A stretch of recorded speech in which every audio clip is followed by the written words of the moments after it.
안녕하십니까. 태권도장 다물원 유경민 사범입니다. 오늘 제가 이야기해볼 주제는 태권도의 형성에 있어서 가장 큰 영향을 주었던 모체관 5개 중에 하나인 무덕관을 창설한 황기 선생님에 대해서 이야기를 한번 해보도록 하겠습니다. 황기 선생님은 경기도 장단군에서 출생하셨는데 연도가 제가 족보를 찾아본 건 아니어서 제가 갖고 있는 자료 책에 의하면은 1914년 또는 1915년이라고 합니다. 1914년인지 15년인지 잘 모르겠어요. 근데 아마 그 즈음에 이제 태어나셨던 것 같아요. 그래서 이제 그분의 여러 저서를, 황기 선생님은 저서를 굉장히 많이 남기셨는데, 저서들 중에 이제 무덕관이라는 책이 있고, 이제 미국에 가셔서 이제 출간을 하신 책인 것 같은데, The History of 무덕관이라 그래서 무덕관 역사에 대한 책이 있습니다. 그 기록에 따르면 이제 자신이 7살일 때 단오날에 이제 마을에서 씨름과 택견을 받다고 해요. 그게 자신이 이제 무예를 접한 첫 번째 케이스라고 얘기를 하는데, 따로 이제 이제 무술을 익혔다기보다는 경험을 했다라고 해야겠죠. 놀이를 하듯이 어릴 적에 이제 동네 친구들과 함께 그런 투기형 놀이를 하면서 그런 발차기라든지 그런 것들을 익혔던 것 같습니다. 재밌는 게 당시에 그 무예가 그게 이제 택견인지는 아마 당시에는 몰랐을 거예요. 나중에 이제 해방이 되고 무술을 차리고 이제 도장을 차리고 이제 연구를 지속하면서 이제 보니까 그거를 이제 택견이라 부르더라라고 해서 아마 그 무술 이름을 택견이라고 했던 것 같은데, 어찌됐건 이제 그런 전통적인 기법이라든지 이런 것들을 그때 이제 경험을 해봤다고 할 수 있죠.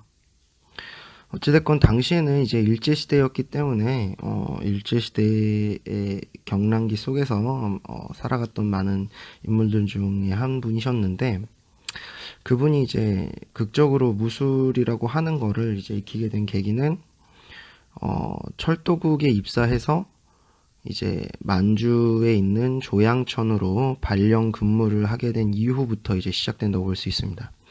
1935년에 경기상고를 졸업하고 이제 철도국에 입사를 해서 1936년에 이제 아까 말했던 대로 조양천에 이제 발령을 하게 돼서 거기서 근무를 하게 되는데, 그 만주에서 이제 생활을 하면서 그 양국진이라는 무술인을 만납니다. 그 양국진이라는 무술인이 당시 했던 무술이 이제 국술이라고 해요. 근데 이 국술은 이제 당시 중국 무술을 부르던 이제 명칭이죠. 지금은 이제 우슈라고 하기도 하고, 그전에 우리는 뭐 쿵푸라고 하기도 했고 이렇게 했는데, 중국의 무술이라는 거를 이렇게 그때 당시나 지금이나 어떤 명확한 명칭으로 부르진 않았던 것 같아요. 당시에는 이제 중국 무술을 이제 국술, 나라 국자에다가 이제 기술, 제주술자를 써서 이렇게 국술이라고 했고, 이 명칭은 아직도 대만에서는 중국 이제 무술을 이제 국술이라고 부른다고 합니다. 어찌됐건 그 당시에 양국진으로부터 그 국술을 이제 수련을 했는데, 당시에 수련했던 이 내용은 이제 태권도로 따지면 기본 동작들이죠. 세법, 보법, 연법을 위주로 연마를 했다고 해요. 그래서 익힌 권법이 이제 태극권, 그 다음에 뭐 소림 장권, 그리고 담태 12로 외에 이제 나눠져 있는 하나하나의 세법, 보법, 연법을 이제 연마를 했다고 합니다.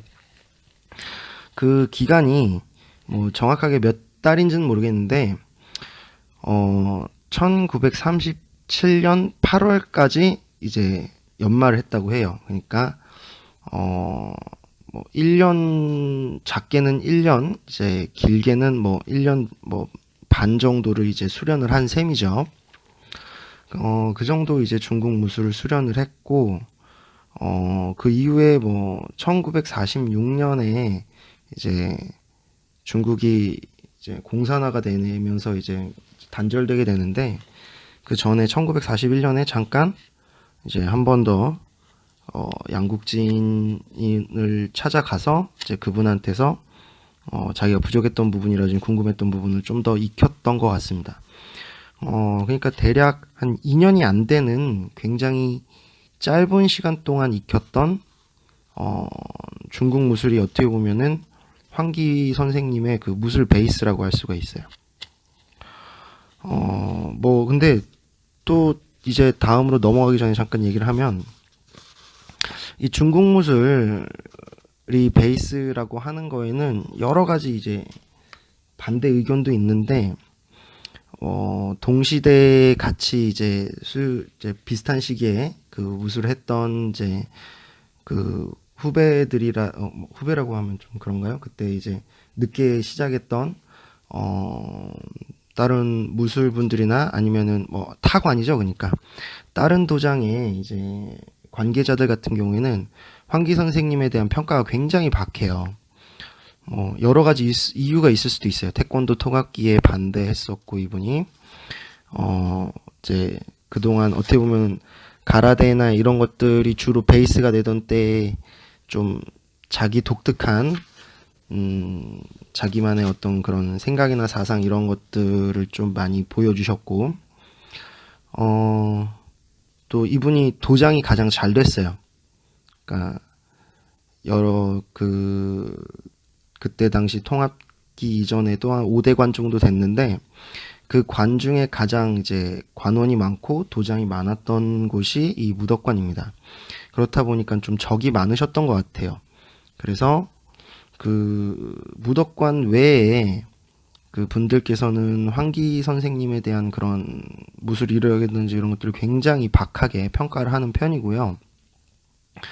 또 내부에서도 이제 제자들 중에 반대 의견을 이제 갖고 계신 분들이 꽤나 있으시죠.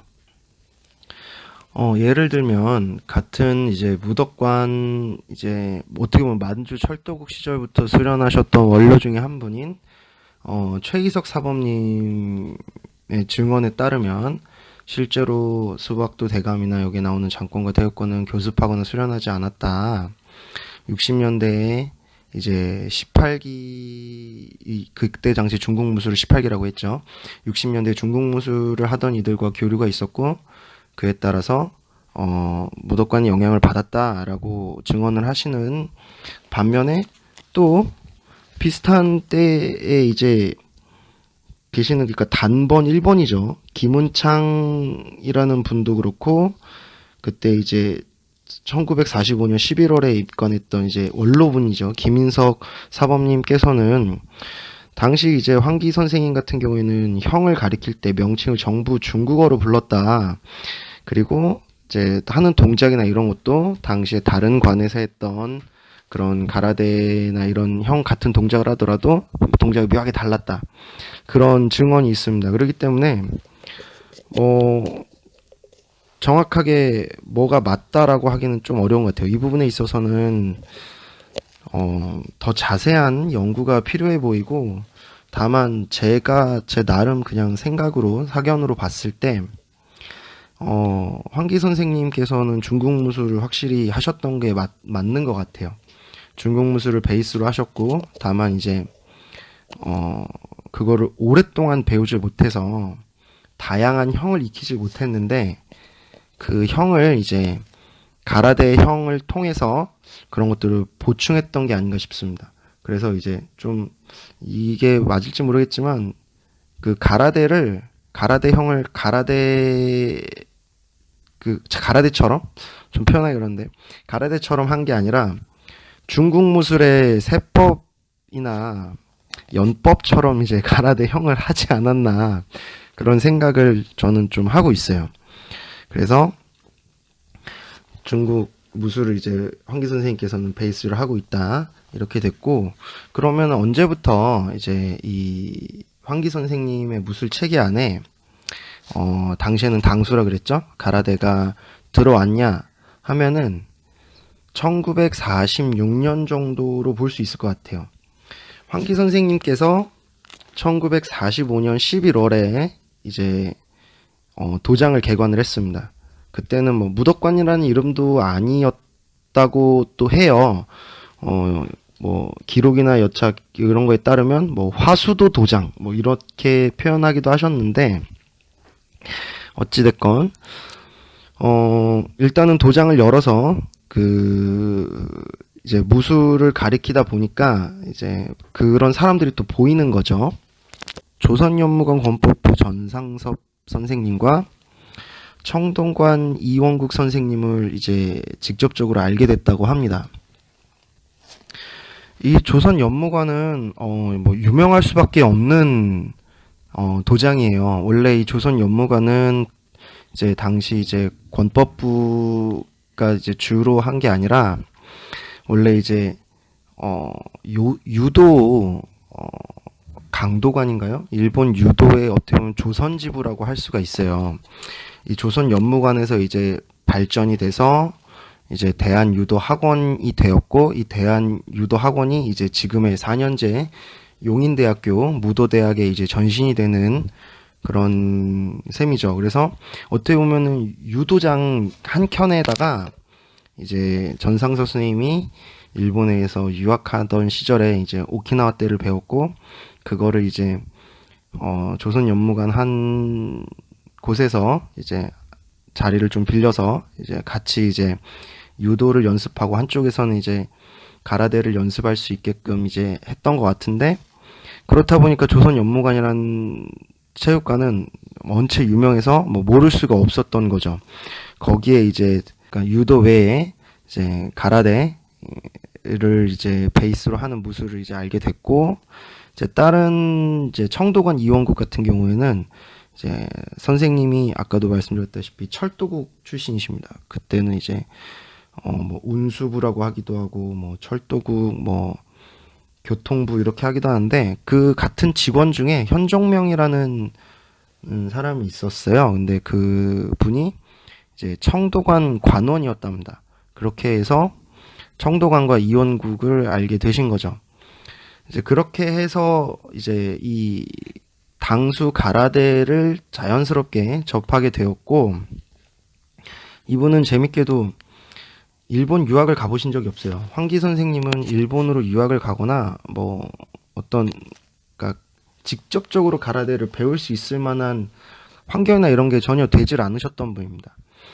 예를 들면은 이 태권도의 모체관 중에 5개 관이 있다고 제가 말씀드렸는데, 심지어 그 태권도란 명칭 자체를 고안해냈던 중요한 인물 중에 한 분인 최홍희 장군 역시도 이제 일본에 유학을 했던, 어떻게 보면 당시에 황기 선생님을 제외한 나머지 분들은 전부 다 엘리트들을, 집안도 빵빵하고 어떻게 보면 엘리트 출신들이었어요. 그러니까 일본으로 유학도 할 수 있었고, 내지는 이제 그랬기 때문에 당시에는 이제 가라데를 익히려면은 이제 대학에 가서 연구되고 있는 그 가라데를 접할 수밖에 없었는데, 황기 선생님은 어떻게 보면은 가라데랑은 이 전까지는 전혀 접점이 없었던 거죠. 그래서 이분이 가라데를 어떻게, 이 가라데 카타, 그러니까 품새 형을 어떻게 습득하냐면, 그 자신이 근무하고 있는 이 교통부 도서관에 이 가라데 서적을 이제 대출이라고 하죠. 책을 빌립니다. 그래서 그 책에 있는 내용을 수련을 하시고, 이제 그걸 바탕으로 제자들에게 수련 지도를 하셨던 것 같아요. 말하기가 되게 조심스러운데, 이런 것 때문인지는 몰라도 다른 관 분들의 평가나 이런 것들이 굉장히 박했던 게 아닌가 싶습니다. 어찌됐건 이렇게 해서 이제 황기 선생님의 무술 수련 안에 이제 가라데가 포함되게 된 계기가 이거죠. 1956년에 서울대 이제 나현성 교수라는 분이 계신데, 그분의 도움으로 이제 무에도보 통지라는 그 책을 접하게 됩니다. 그 책을 접하고 나서 좀 충격을 받은 거예요. 그 전에 씨름이라든지 아니면은 뭐 각 명칭이 제가 아까 확실하진 않았다 그랬는데, 택견이라는 거는 이제 서울 안에서만 이제 찾아지는 명칭이기 때문에 좀 확실하진 않은데, 그렇다고 서울 밖에 비슷한 기회가 없었냐 그러면 그런 것도 아니거든요. 뭐 깍이라든지 각키라든지 아니면은 뭐 거리라든지 뭐 제주도에도 발칠락인가 그런 비슷한 기회가 있고요. 당시 조선에도 어떤 발을 위주로 상대방을 제압하는 그런 격기 놀이 스포츠, 그러니까 유의거리가 있었던 것 같은데, 어떤 문파나 어떤 명칭이나 그런 체계로서 정립되어지지 못했던 그런 날것의 그런 뭐 복싱이나 레슬링, 아까 말씀드렸던 씨름처럼 그런 무술이 있었던 것 같아요. 그래서 이제 그러니까 어떻게 보면 우리 무술은 어떤 체계가 없고 이런 게 없다고 생각을 하다가 이제 무에도부 통지를 보고 이제 약간 충격을 받으신 거죠. 그래서 당시에는 이게 50년대 뭐 중반 후반이니까 복사기도 없던 때라 자기가 직접 이제 뭐 2년에 걸쳐서 그 책을 보면서 손으로 이제 필사해서 막 이렇게 따로 막 집에 가져가서 연구하고 막 이랬다 그래요. 그러니까 손으로 깜지 쓰듯이 그걸 베낀 거죠. 그렇게 해서 연구를 하셔서 어느 정도 이제 자기가 봤을 때 조금 만족할 만한 수준의 연구가 됐다고 느껴지시니까 그제서야 이제 자신의 무술 명칭을 수박이라고 이제 정하게 됩니다. 대한수박도회를 이제 만들고 이제 여러 가지 독자적인 활동을 많이 하셨어요. 무예시보라 그래서 그 무덕관 내에서 이제 지금으로 따지면은 뭐 이렇게 도장들, 태권도장 이런 데 가면은 뭐 월간 태권도 뭐 이런 식으로 해서 소관행 책자 이렇게 나오듯이 당시에 뭐 무예시보라 그래서 그 도장들에게 그런 무덕관 소식이라든지 이런 것들을 이렇게 호회 이렇게 나누듯이 이제 소식들을 전하는 소식지도 하셨고, 뭐 책도 여러 개 쓰시고 그랬는데, 결정적으로 이 황기 선생님은 태권도의 통합에 있어서 이제 반대를 취하는 입장이셨어요. 근데 또 그럴만한 게, 자신은 이제 첫 번째로 파가 달랐다고 생각했던 것 같아요. 그분들이 태권도로 통합하고 하는 거가 자기들은 이제 뭐 당순이 권법이니 뭐 태권도 이렇게 부르는 명칭하고 그 종목하고 황기 선생님 스스로 이제 정리했다고 생각하는 이 수박도는 애초에 그러니까 파가 다르다고 생각을 하신 거죠. 비슷한 품새를 몇 가지 공유한다고 하더라도 무술이 다르다고 생각하셨던 것 같아요.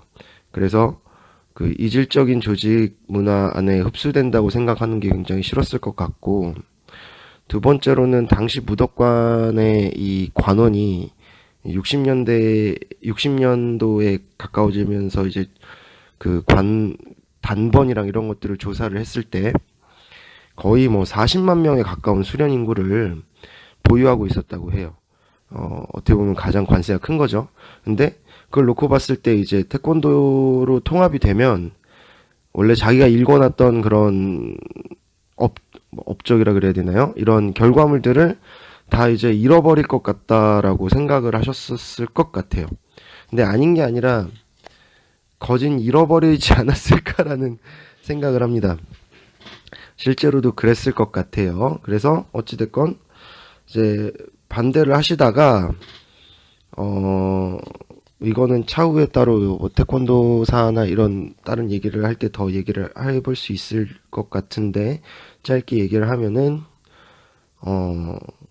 이제 태권도 같은 경우에는 통합을 한 이후로 이제 문교부에 등록되어져 있는 체육단체가 되었고, 그 이후로 이제 엄청난 발전을 하죠. 지금의 같은 경우에는 이제 입시도 생기고 그걸로 대학도 가고 한 사람의 이제 인생과 진로를 결정할 수 있을 정도로 영향력이 커졌는데, 그때 당시에 그 정도까지는 아니어도 이 시합과 그 공인되어져 있는 단이라는 거에 나름 굉장히 중요했던 것 같아요. 이제 그런 거에서 불이익을 받으니까 무덕관 내에서도 이제 태권도로 통합을 하자고 주장하는 그런 찬성파가 이제 생겼고, 이제 황기 선생님 같은 경우에는 이제 반대를 하셨으니까 그 찬성파하고 이제 나눠져서 이제 태권도 무덕관하고 이제 수박도 무덕관으로 이제 나눠지게 됩니다. 뭐 그 이후에도 더 많은 는 뭐 갈라짐이라 그래야 되나요? 변화가 있었던 것 같아요. 신재철 사범님이 따로 당수도 무덕관이라 그래서 그 전에 이제 수박도의 변화를 좀 거부를 하고 당수도 예전에 수련했던 그 방식을 고수하시는 그 무덕관의 한 부분이 이제 나눠졌고, 황기 선생님은 이제 반대파로 나눠지고 나서 태권도계 이제 찬성하 이제 나눠지고 나서 거의 뭐 무도계에서 배제가 됐다라고 보면 되죠. 이제 그런 일종의 핍박이나 압박이 분명히 있었을 거예요. 그렇기 때문에 이제 미국으로 가서 이제 거기서 뭐 지금 수박도 미국에서는 굉장히 유명하다고 합니다. 그래서 많이 퍼져서 이제 새가 많이 커졌다고 볼 수가 있죠. 그렇게 해서 이후에 이제 뭐 화선형이라든지 육로형이라든지 아니면 칠성형이라든지 이제 독자적인 수련형들을 이제 만드세요. 그래서 그 형들이랑 이런 것들이 다 정리가 돼서 지금은 뭐 완전히 별도의 무술 유파로서 이제 수박도가 존재하게 되죠. 어찌됐건 황기 선생님 같은 경우에는 그 일련의 일을 겪으시면서도 무술에 대한 연구는 꾸준히 하셨던 것 같아요.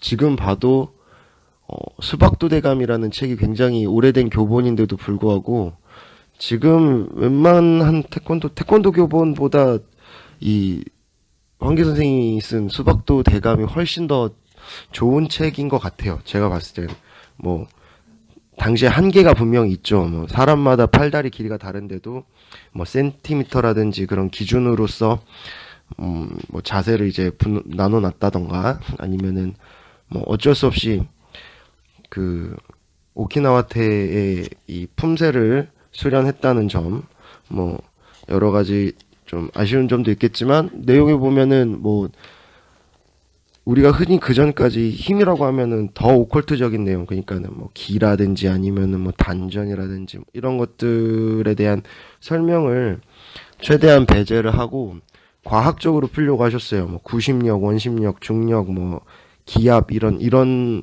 과학적인 이야기로 이제 힘을 증명을 하시려고 했었던 것 같아요. 물론 그 뒤로 많은 후학분들께서 더 뭐 연구를 했는지 안 했는지에 따라 여지가 남겨져 있겠지만 어찌됐건 해석에 대한 길은 그렇게 열어놓으셨던 것 같아요. 그리고 뭐 이제 말년으로 가실수록 자신이 이제 추구했던 무술관이라든지 이런 것들을 이제 뭐 무도 철학이라고 하는 책을 통해서 이제 정리를 하셨죠.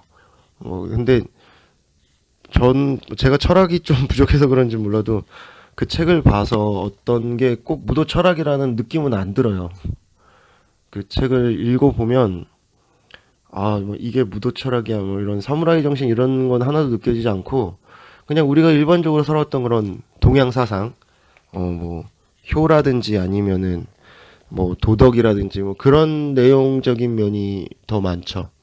어찌됐건 그래서 이제 황기 선생님 같은 경우에는 이 무술, 뭐 무도 이런 정신적인 측면까지도 계속 제